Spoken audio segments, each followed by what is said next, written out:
तो दोस्तों हाल ही में मैंने दी हाउस नेक्स्ट डोर नाम की मूवी देखी है जो कि 2017 में आई थी।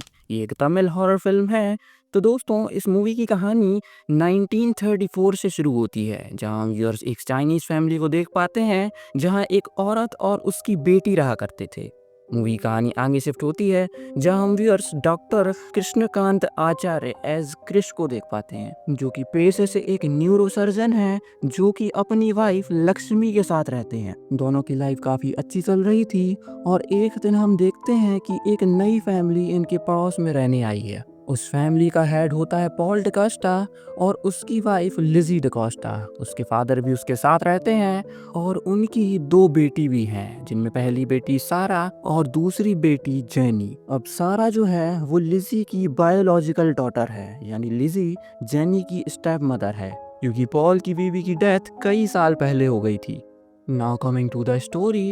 एक दिन सारा और जेनी क्रिस के घर के बाहर खेल रहे होते हैं। गलती से उनकी बॉल क्रिस के घर पे चली जाती है और ऐसे में सारा और जेनी क्रिस के घर जाते हैं, जहां उनकी मुलाकात क्रिस की वाइफ लक्ष्मी से होती है। लक्ष्मी और जेनी बहुत जल्द ही एक दूसरे से घुल मिल जाते हैं। जेनी उसे बताती है कि उसके मम्मी डैडी उन्हें हाउस वार्मिंग पार्टी के लिए ज़रूर इनवाइट करेंगे, तो वो उस पार्टी में ज़रूर आए। अब हाउस वार्मिंग पार्टी एक प्रकार के घर प्रवेश को कहा जाता है। अब आगे हम व्यूअर्स देखते हैं कि जेनी की नज़र क्रिस की फोटो पर पड़ जाती है और उसे क्रिस काफ़ी अट्रैक्टिव लगता है और जेनी क्रिस की तारीफ लक्ष्मी से भी करती है। तभी उन्हें पॉल का कॉल आता है और वो दोनों अपने घर वापस चली जाती हैं। अब पार्टी वाले दिन क्रिस और उसकी वाइफ लक्ष्मी जेनी के घर जाते हैं। आगे हम देखते हैं कि जेनी की मुलाकात क्रिस से होती है और वो उससे फ्लर्ट भी करती है। जहाँ क्रिस उसकी बातों को बचपना समझकर इग्नोर कर देता है, तो वहीं दूसरी तरफ लक्ष्मी लिजी से कुछ बातें करने लगती है। अब कुछ देर बीत जाती है और ऐसे में क्रिस टहलता हुआ बालकनी में चला जाता है। तभी वो सारा को देखता है, जो कि विंडो के पास खड़ी हुई थी और बाहर देख रही थी। वो उसके पास जाता है और बाहर ये देखता है कि वहाँ जेनी कुएं की दीवार पर खड़ी हुई है और अगले ही पल वो कुएं में छलांग लगा देती है। क्रिस जोर से पॉल को आवाज देता है और तुरंत दौड़कर कुएं में कूद जाता है। अब जब क्रिस जेनी को बचाने के लिए कुएं की गहराई में जाता है, तो उसे लगता है कि जैसे वो जेनी नहीं बल्कि कोई और है, जिसे वो काफी डर जाता है। लेकिन बाद में वो उसे बचाकर कुएं से बाहर निकाल लेता है और बाद में उसे सीपीआर देकर होश में लेके आता है। अब जब वो घर आता है तो वो काफी परेशान होता है, क्योंकि उसने जेनी के चेहरे में किसी और का चेहरा देखा था। लेकिन लक्ष्मी उसे ही उल्टा गुस्सा करने लगती है और वो उससे कहती है कि वो कुएं में क्यों कूदा, जबकि वहां पर और भी कई सारे लोग मौजूद थे और उसे कुछ हो जाता तो उसका क्या होता। अब ऐसे में क्रिस कुछ कहता तो नहीं है, बल्कि लक्ष्मी के साथ जबरदस्ती इंटीमेट होने लगता है। अब जब वो लोग इंटीमेट हो रहे थे, तो हम व्यूअर्स देखते हैं कि उस रूम में एक स्पिरिट भी थी, जो कि उनके ऊपर नजर रख रही थी। अब आगे हम देखते हैं कि रात के लगभग 3 बज रहे थे। तभी डोरबेल बजती है एंड जब क्रिस डोर ओपन करता है तो वो पॉल को देखता है और पॉल उसे बताता है कि जेनी को दिमागी दौरे पड़ रहे हैं और क्रिस जल्दी से कुछ करे। अब जब क्रिस पॉल के घर पहुंचता है तो वो जेनी को अजीब सी हालत में देख पाता है। वो देखता है कि जेनी अजीब तरीके से बिहेव कर रही थी, वो काफ़ी एग्रेसिव हो रही थी और वो उसे संभालते हुए उसे बेहोशी का इंजेक्शन लगा देता है। लेकिन इसी बीच वो उसके गले पर बाइट कर लेती है। अब उसने ऐसा क्यों किया, इसके पीछे भी एक प्रॉपर रीज़न है, जो कि मैं आपको इस वीडियो के अंत में बताऊंगा। अब आगे पॉल और जेनी हॉस्पिटल जाते हैं, जहां पर वो जेनी का ब्रेन चेकअप करवाते हैं। ऐसे में क्रिस पॉल को बताता है कि उसे डरने की कोई ज़रूरत नहीं है, जेनी एकदम नॉर्मल है और ऐसी सिचुएशन में ऐसे दौरे पड़ना कभी कभी आम बात है। वहीं दूसरी तरफ लिजी जेनी के रूम की सफाई कर रही होती है। तभी उसके डॉल में उसे एक नाइफ मिलती है। साथ ही डॉल में चाइनीज में कुछ लिखा हुआ था, जिसका मतलब ये था कि यहाँ से चले जाओ। हालांकि लिजी को ये बात समझ नहीं आती, क्योंकि उसे चाइनीज नहीं आती थी। अब उसी बीच लक्ष्मी वहां पर आ जाती है और वो सारा के लिए चॉकलेट्स लेकर आई थी। हम व्यूअर्स देखते हैं कि वो कर्टेन के पीछे छुपी हुई थी। खैर उसी वक्त वहां पर लिजी आ जाती है और वो लक्ष्मी को बताती है कि सारा और जेनी साइड पर गई हैं। ऐसा सुनकर लक्ष्मी को बहुत अजीब लगता है, क्योंकि उसने एक छोटी बच्ची को कर्टेन के पीछे देखा था। खैर वो सब इन बातों को इग्नोर कर देती है और वहां से चली जाती है। अगली शाम वो पॉल और उसकी वाइफ को डिनर पर बुलाती है। अब जब वो सब मिलकर डिनर कर रहे होते हैं तब एक बार फिर जेनी क्रिस के साथ फ्लर्ट करती है, लेकिन वो उस पर ज्यादा ध्यान नहीं देता और ऐसा करते हुए उसे लक्ष्मी भी देख लेती है। हालांकि वो भी इस चीज को सीरियसली नहीं लेती। अब जब वो सब खाना खा ही रहे होते हैं तो उसी बीच जेनी अपने घर के बाहर देख रही थी एंड उसे घर के बाहर कोई घूमते हुए दिखाई देता है एंड वो एक स्पिरिट थी जो कि अगले ही पल उसके काफी नजदीक आ जाती है। ऐसे में वो काफी डर जाती है और काफी जोर से चीखती है। उसे संभालने के लिए पॉल और क्रिस आते हैं और उसे समझाते हैं कि वहाँ कोई भी नहीं है और ये उसका वहम होगा। आगे पॉल और लिजी उसे घर ले जाते हैं। अब ऐसा होने की वजह से क्रिश और लक्ष्मी भी काफी डर गए थे कि आखिर उसने ऐसा क्या देख लिया जिसकी वजह से वो इतना ज्यादा डर गई। अब उसी रात पॉल और लिजी एक कमरे में सो रहे थे, तभी उन्हें पियानो की आवाज सुनाई देती है जो कि उसके फादर अक्सर प्ले किया करते थे। ऐसे में पॉल चेक करने के लिए जाता है, लेकिन वहां पर कोई भी मौजूद नहीं था और ये आवाज एक रिकॉर्डर से आ रही थी। वो उस रिकॉर्डर को बंद कर देता है। अब ऐसे में पॉल अपने रूम में वापस जा ही रहा होता है कि तभी वो रिकॉर्डर अपने आप ही ऑन हो जाता है। आगे पॉल उस रिकॉर्डर की बैटरीज को निकाल देता है और बाहर जाकर देखता है तो उसे जेनी अजीब तरीके से बैठी हुई दिखाई देती है, जिसको देखकर वो थोड़ा परेशान हो जाता है और उससे कहता है कि वो अपने रूम में जाकर सो जाए। आगे हम पियानो वाले रूम को देख पाते हैं जहाँ पर हमें एक स्पिरिट दिखाई देती है। अगले दिन क्रिश की मेड उसे एक फोन ला कर देती है जो कि जेनी का था, जिसको वो डिनर वाले दिन भूल गई थी। तभी उस फोन पर पॉल का कॉल आता है और वो क्रिश को बताता है कि जेनी और सारा सुबह से मिसिंग हैं। ऐसे में क्रिश उसे ढूंढते हुए पॉल के पास जाता है और वो देखते हैं कि जेनी एक खाई की तरफ आगे बढ़ रही थी और सारा भी उसके पीछे पीछे जा रही थी। लेकिन उसी वक्त सारा वहां से फिसल जाती है और ऐसे में क्रिस उसे बचाने के लिए जाता है। वहीं दूसरी तरफ पॉल जेनी को बचाने के लिए उसके पीछे जाता है जो कि खाई की ओर जाकर खड़ी हो गई थी। खैर वो लोग उन दोनों को घर लेकर आते हैं और पॉल जेनी को बहुत डांटता है एंड जेनी उसी वक्त बेहोश हो जाती है और ऐसे में पॉल और उसकी फैमिली काफी परेशान हो जाते हैं। अब ऐसे में क्रिश जेनी को एक साइकोलॉजिस्ट को दिखाने की सलाह देता है। वो दोनों जेनी को डॉक्टर प्रसाद के पास लेकर जाते हैं जो कि क्रिश के हॉस्पिटल के ही एक साइकोलॉजिस्ट थे। आगे डॉक्टर प्रसाद जेनी से अकेले में कुछ सवाल जवाब करते हैं और उससे कहते हैं कि वो उनके साथ सब कुछ शेयर कर सकती है और वो उसके फादर को इस बारे में कुछ भी नहीं बताएंगी। जेनी डॉक्टर को बताती है कि उसके घर पर एक स्पिरिट है और वो स्पिरिट उसे कई बार डरा चुकी है और वो उससे चाइनीज में बात करती है और डॉक्टर उससे पूछते हैं कि क्या उसे चाइनीज आती है, जिस पर वो डॉक्टर से कहती है कि उसे चाइनीज नहीं आती और उसने ये सब गूगल ट्रांसलेटर पर चेक किया है। और वो बताती है कि वो औरत उसे बार बार उस घर से जाने के लिए कहती है। आगे डॉक्टर प्रसाद पॉल से मिलते हैं और वो कहते हैं कि उन्हें इस केस को समझने के लिए और भी कुछ सेशन लेने होंगे। अब जब पॉल अपने घर वापस जाता है तो उसके फादर ने एक तांत्रिक को घर पर बुला रखा था। पॉल को ये सब देखकर काफी गुस्सा आ जाता है और वो उसे वहां से जाने के लिए कहता है क्योंकि पॉल इन सब बातों पर यकीन नहीं करता था। अब आगे जब वो रात को जेनी को देखता है तो जेनी एक बार फिर अजीब तरीके से बैठी हुई थी। वो अपने बाल को कॉम्ब कर रही थी और ऐसे में कॉम्ब करते हुए हमने उन चाइनीज माँ बेटी को भी देखा था।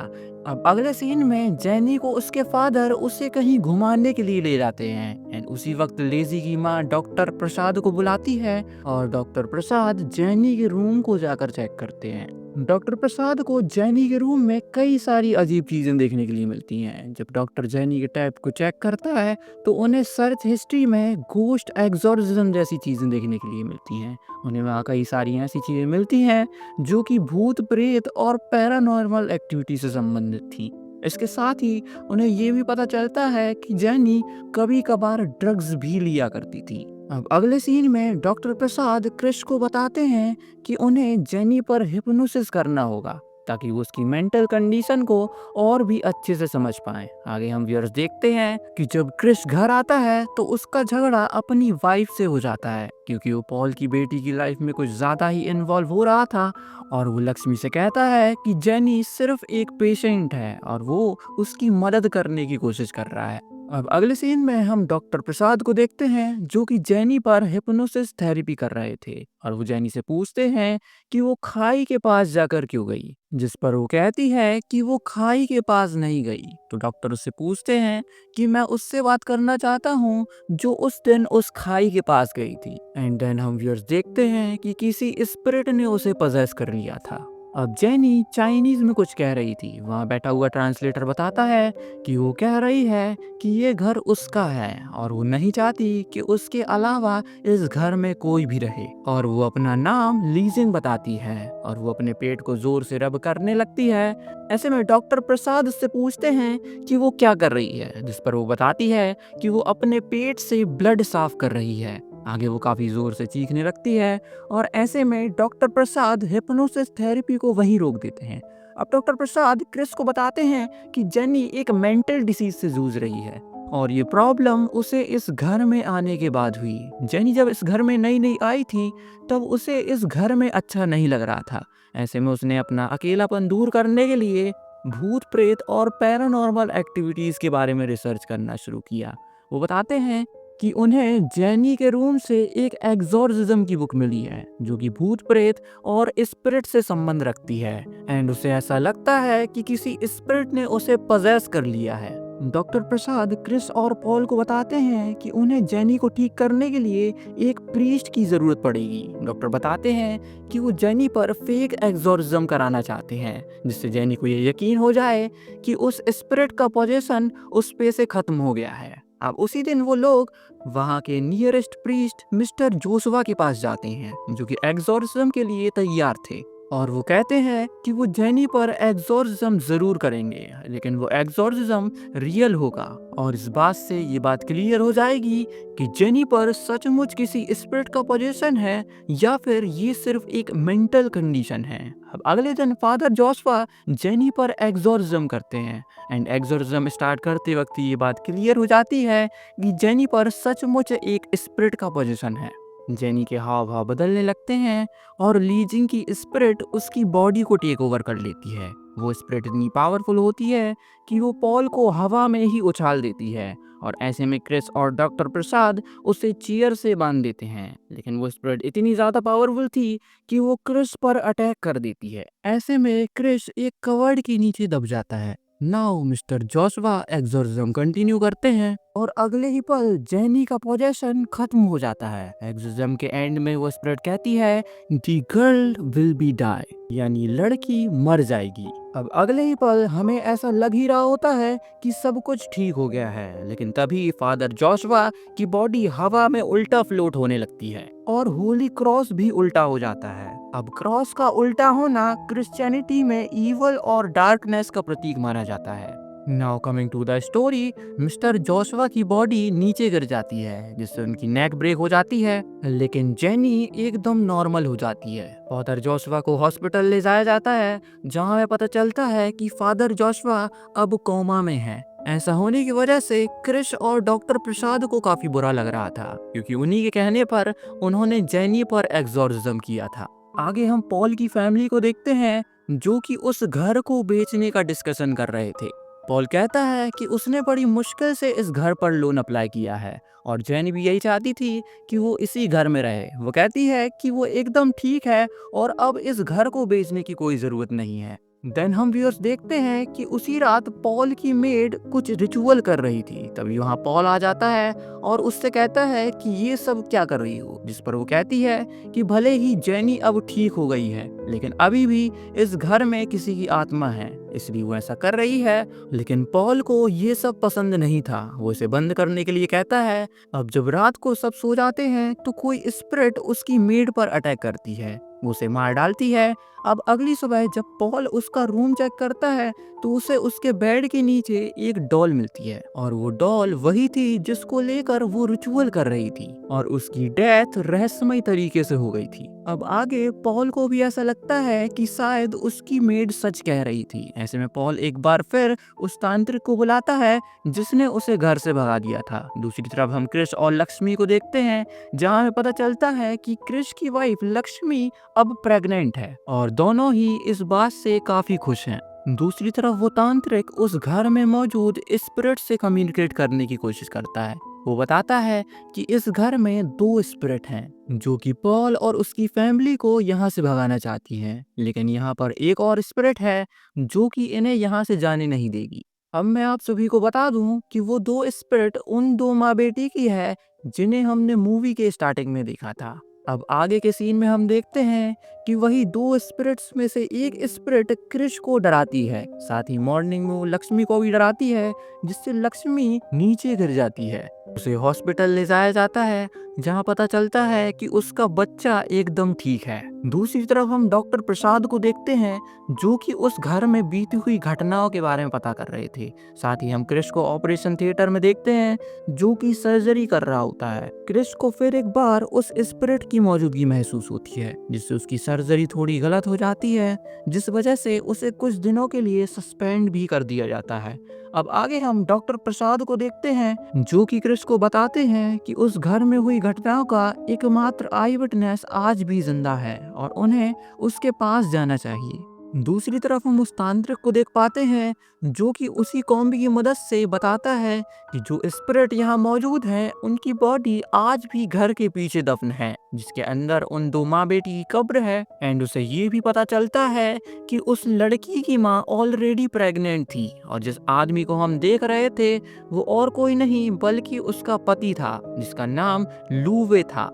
आगे हम डॉक्टर प्रसाद और क्रिश को देख पाते हैं जो कि एक ओल्ड लेडी के घर पे थे। उन्हें बताती है कि वो उस वक्त सिर्फ 8 साल की थी और तब उसके साथ ये घटना हुई थी। वो बताती है कि लूवे एक सिल्क का व्यापारी था जो कि अपनी बीवी और बेटी के साथ रहा करता था। जब एक दिन वो बगीचे से फूल तोड़ने के लिए जाती है तो लूवे उसे पकड़ लेता है और वो उसे अपने घर पर ले जाता है। वो दिन सूर्य ग्रहण का था और वो कुछ रिचुअल करके उसकी बलि देने वाला था। तभी उसकी बीवी वहां आ जाती है और वो उसे बचाकर वहां से भगा देती है। ऐसे में लूवे अपनी बीवी से ही झगड़ा कर लेता है और वो उसे पीटकर बेहोश कर देता है। दरअसल लूवे शैतान का पुजारी था और वो उस बच्ची की बलि के जरिए शैतान को इस दुनिया में लाना चाहता था और इस वजह से उसने अपनी बेटी की ही बलि चढ़ा दी थी। और जब उसकी बीवी होश में आती है तो उसे अपनी बेटी को देखकर काफी दुख होता है और वो इतनी ज्यादा दुखी हो जाती है कि वो खुद सहित अपने बच्चे तक को समाप्त कर लेती है। आखिर में उसका पति बचता है और बाद में वो भी खुद को कुएं में कूदकर अपनी जान देता है। यहाँ प्रेजेंट में लक्ष्मी को होश आता है और मिस्टर जोशवा भी ठीक हो जाते हैं। वहीं दूसरी तरफ क्रिश और डॉक्टर प्रसाद भी वापस आ रहे थे। अब वही हम हॉस्पिटल में लक्ष्मी को फादर जोशवा से मिलते देखते हैं। फादर जोशवा बताते हैं कि वो स्पिरिट बुरी नहीं है बल्कि वो तो उस फैमिली को उस स्पिरिट से बचाना चाहती है ताकि वो इस घर को खाली कर दें। असल में बुरी स्पिरिट उस चाइनीज आदमी की है जो कि क्रिस की बॉडी में मौजूद है। उस स्पिरिट ने क्रिस की बॉडी को तभी पजेस कर लिया था जब वो जेनी को बचाने के लिए कुएं में कूदा था एंड इसीलिए उस रात वो लक्ष्मी के साथ इंटीमेट हुआ था ताकि वो लक्ष्मी को प्रेग्नेंट कर सके और इसी के साथ वो पॉल की छोटी बेटी सारा की बलि देगा और एक बार फिर शैतान को इस दुनिया में ला पाएगा। अब जब ये बात लक्ष्मी को पता चलती है तो लक्ष्मी क्रिस से झूठ बोलकर उसे पॉल के घर पर बुला लेती है। आज की रात अमावस्या की रात थी यानी क्रिस आज ही सारा की बलि देने की कोशिश करेगा। लक्ष्मी किसी तरीके से क्रिस को अपनी बातों में फंसाकर एक रूम में लॉक कर देती है और वो सभी को बताती है कि उन सभी को मिलकर क्रिस को ऐसा करने से रोकना होगा। और डॉक्टर प्रसाद को पता चलता है कि क्रिस की डेट ऑफ बर्थ बिल्कुल लूवे की डेट ऑफ बर्थ से मैच करती है। ऐसे में क्रिस डॉक्टर प्रसाद को भी मार डालता है और वो उस दरवाजे को तोड़कर वहां से बाहर निकल जाता है। किसी तरीके से वो सारा तक पहुंचता है लेकिन उसे रोकने के लिए उसकी पूरी फैमिली एक साथ हो जाती है और साथ ही उन माँ बेटी की आत्मा भी उस फैमिली की मदद करती है। देन फाइनली अमावस की रात खत्म हो जाती है और लूवे की आत्मा सहित उन माँ बेटी की आत्मा को ही मुक्ति मिल जाती है। इसके बाद हम 4 साल आगे की कहानी देखती हैं, जहां हम क्रिश और लक्ष्मी को देख पाते हैं, जो कि अब गोवा में सेटल हो चुके हैं। उनका एक बेटा भी है और ऐसे में पॉल और जेनी उनसे मिलने के लिए आए हुए हैं। क्रिस अपने बेटे को आवाज देता है, जहां हम क्रिस के बेटे को एक कमरे में देख पाते हैं और उसकी आंखें कुछ अजीब थीं। अब जाहिर सी बात है कि वो बच्चा क्रिस का ही था, लेकिन उस रात क्रिस लूवे की आत्मा से पजेस्ड था एंड वो बच्चा लूवे का ही एक अंश है। और मूवी की कहानी यहीं पर खत्म हो जाती है। तो दोस्तों, ये थी the house next door movie की पूरी कहानी। अब मैं आप सभी को बता दूं कि इस मूवी की कहानी रियल इंसिडेंट्स पर बेस्ड है, जहां पर कई सारी स्टोरीज को मर्ज करके एक बेटर स्टोरी को बनाया गया है। तो दोस्तों, ये मूवी आपको कैसी लगी, ये जाकर मुझे कमेंट सेक्शन में जरूर बताइएगा। और अगर आप अभी तक इस वीडियो में बने हुए हैं तो इस वीडियो को लाइक करके चैनल को सब्सक्राइब जरूर कीजिएगा। आप में से ज्यादातर लोग हमें देखते तो हैं, लेकिन हमारे चैनल को सब्सक्राइब नहीं करते, इसलिए सब्सक्राइब जरूर कीजिएगा। और हम मिलेंगे आपसे एक और नई वीडियो में। तब तक के लिए गुड बाय।